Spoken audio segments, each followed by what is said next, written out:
Ayo Captains! So before I begin, I'm very excited to announce a partnership with Captain George, who is an editor over at AvGeek. You see, he writes quality content regarding various topics within the industry, and for a more detailed explanation of today's video, head over to his website for a read, because you certainly won't regret it. So anyways, there's a lot of talk within the industry as to whether British Airways and IAG will partner or acquire Norwegian Air. Now recently, IAG proposed to Norwegian Air to acquire the entire company. However, they felt that the offer was undervalued and didn't take into account its future prospects. So we have to ask the question, why exactly do IAG want to take over Norwegian Air? You see, British Airways has launched a new low-cost fare on their long-haul routes. Now this is a turning point for the airline's business model because they've always been known for expensive fares with average service. Now the new basic fare is available on long-haul flights, including from London to Austin, Boston, Delhi, Singapore and many more. These fares are being launched in conjunction with their partner airlines and members of the One World Alliance like Finnair, American Airlines and Iberia. And the London to Dubai route is just £143 return, making it the cheapest direct flight. Now these new fares have been launched as a result of Norwegian's rise in London Gatwick Airport. Every Friday by midnight, Norwegian departs to many destinations around the world like New York, Chicago, Boston, Singapore for example. As a result, British Airways will most likely lose passengers because of Norwegian's low fares, and nobody wants that, right?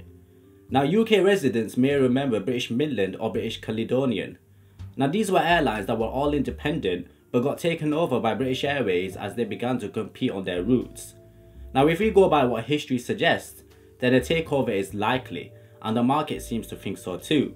As a result of this, Norwegian's share value has increased by 50% since last month.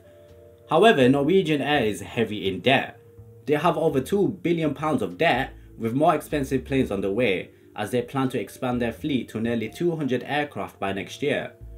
Now Norwegian took a gamble on ultra-low demand transatlantic routes from Cork, Shannon, Belfast and Edinburgh, which ultimately failed.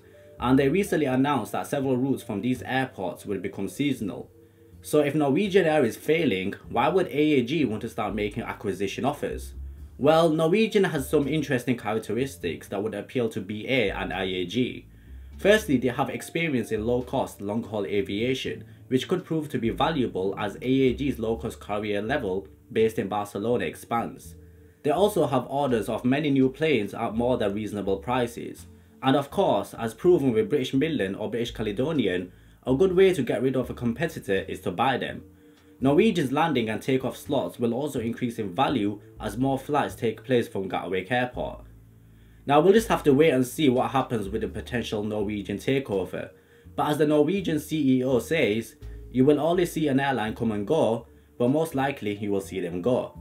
So guys, if you have any thoughts on this, then please share it with us. Remember to visit the AvGeek website for more details, and the link will be in the description below. Like and subscribe, Captains, and I'll see you guys in the next video.